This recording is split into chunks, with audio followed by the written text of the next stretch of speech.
Hi, this is Edward Troxel.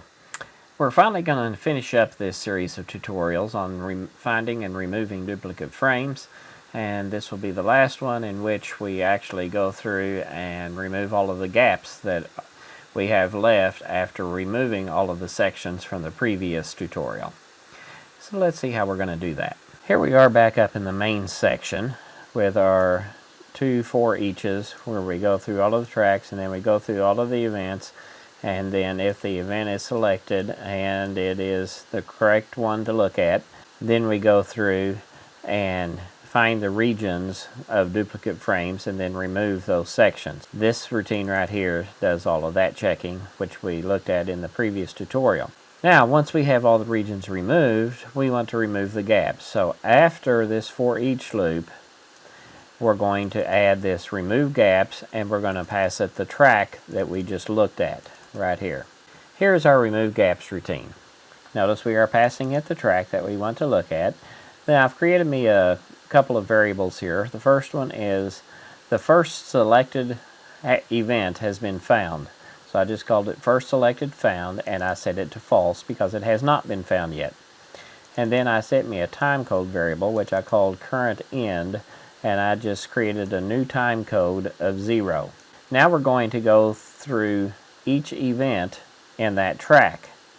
If the event is selected, because remember we only looked at the selected events, then if it was not the first selected found, if the first selected found is false, then we set that equal to true. We now have found the first selected one, and then I'm setting the current end to that event's end. If the first selected had already been found, then I'm going to take the start of the current event and move it to the current end, which will be the end of the previous event, and then set the current end to the end of this event.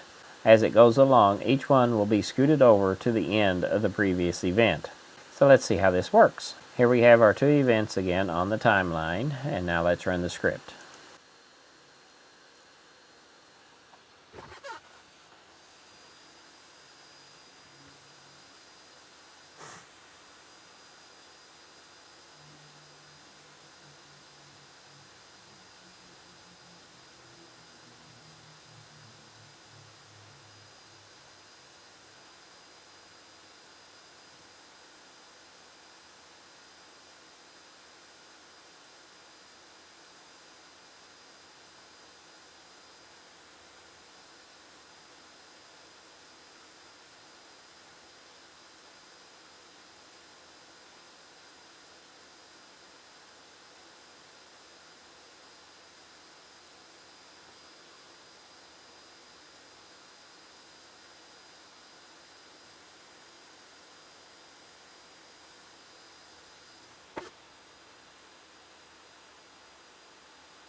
Now the script is done. Let's play it back right quick.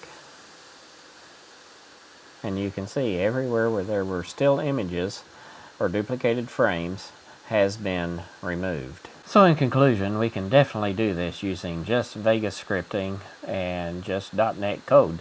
And so this is definitely possible to do with just the tools provided by Vegas, and while it may not be the most elegant or the fastest, it is definitely doable. So if you want to experiment with the code, you can download it. I have a link to it in the description. So just download the code, play with it. If you want to make changes to it to suit your needs better, go ahead and feel free to do so. Just let me know if you use it. But let me some comments, and if you have any questions, let me know. And stay tuned for the next tutorial. Please sign up at www.jettv.com and subscribe on YouTube to get further notifications on when new videos are presented.